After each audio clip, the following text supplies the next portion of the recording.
पहले मैं आपको थोड़ा सा पुअर लॉजिक लेकर के एक्सप्लेन कर दूं।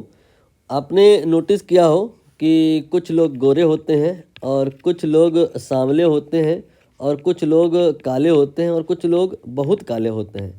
जो बहुत काले लोग होते हैं आपको रात के अंधेरे में क्या लगता है, दिखाई देंगे कि नहीं दिखाई देंगे?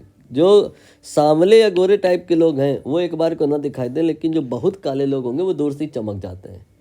सम टाइम आपने हो सकता है कभी रियलाइज़ किया हो, अगर नहीं किया तो फिर कोई बात नहीं, आपको एक स्ट्रॉन्ग लॉजिक भी अभी थोड़ी देर में प्रोवाइड करेंगे। बट फिलहाल आपको ये समझ में आया कि जो शाइनिंग होती है वो ब्लैक बॉडीज़ में जितनी बेहतर ब्लैक है ज़्यादा होती है। तो यहाँ पे ब्लैक वाला ऑब्जेक्ट ब्राइटेस्ट होगा, समझ में आ गया है। अब थोड़ा स्ट्रॉन्ग लॉजिक लेकर के चले। आप अपने कमरे में दो बॉडी ले लो, एक जो ब्लैक है और एक जो ब्लैक नहीं है, नॉन ब्लैक। कमरे में अंधेरा है, ठीक। बताइए कौन आपको ज़्यादा ग्लो करता हुआ दिखाई देगा? आप बोलोगे सर कमरे में अंधेरा है कोई नहीं दिखाई देगा। बिल्कुल सही बोल रहे हो आप, कमरे में अंधेरा है तो कोई नहीं दिखाई देगा। लेकिन सोचो क्या ये रेडिएशन बॉडी एमिट कर रही है? हाँ कर रही है।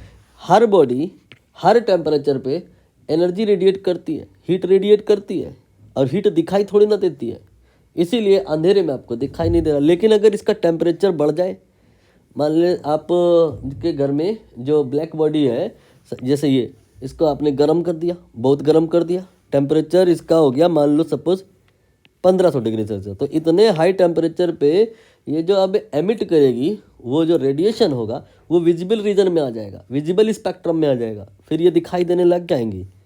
तो दिखाई देने लग जाएंगी, ये ना सोचिएगा कि अंधेरे कमरे में बॉडीज आपको दिखाई नहीं देंगी। वो दिखाई इसलिए नहीं दे रही है क्योंकि टेम्परेचर उनका भी कम है। हाई टेम्परेचर पे जो बॉडीज होती हैं, स्टार जो होते हैं ना, वो जैसे सन या दूसरे और स्टार, वो तो दिखाई देते हैं ना, वो ल्यूमिनस बॉडीज़ हैं, वो खुद ही हीट एमिट कर रही हैं, और इतना ज़्यादा हीटेड है कि वो हीट नहीं, वो लाइट भी एमिट कर रही हैं।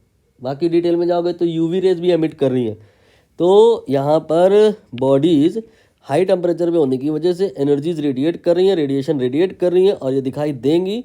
अब बात आएगी कौन ज़्यादा दिखाई देगा, ग्लो कौन ज़्यादा करेगा, ब्राइटनेस किस में ज़्यादा होगी। ब्लैक बॉडी का मतलब समझिए, यहाँ पर कोई भी बॉडी हो, चाहे ब्लैक हो चाहे ना हो, किसी पर्टिकुलर टेम्परेचर पे लगातार दो काम कर रहा होता है, हीट या एनर्जी ले भी रहा होता है, दे भी रहा होता है। 10 जूल मान लीजिए ले रहा है, और 11 जूल अगर देने लग जाए तो फिर तो उसका 1 जूल का एनर्जी लगातार कम होने लग जाएगा ना, फिर तो बॉडी ठंडी पड़ने लग जाएगी।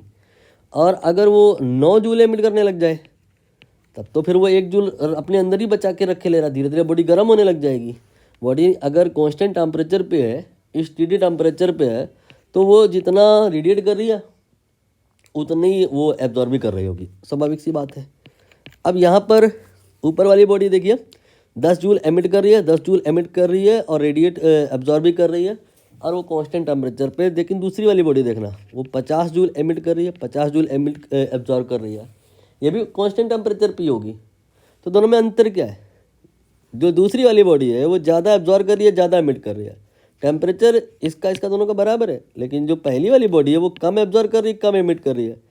ये जो दूसरी वाली बॉडी है, ये लक्षण है ब्लैक बॉडी का। ब्लैक बॉडी उतनी टेम्परेचर पे ज़्यादा एब्जॉर्ब कर रही होती है और ज़्यादा एमिट कर रही होती है, तो ज़्यादा मात्रा में इससे रेडिएशन आएगा। ये ब्लैक बॉडी है, ज़्यादा मात्रा में इससे रेडिएशन आएगा, इसीलिए ब्लैक बॉडी ज़्यादा ग्रो करेगी, इससे उतना रेडिएशन नहीं आएगा। तो यहाँ पे black object will appear brightest.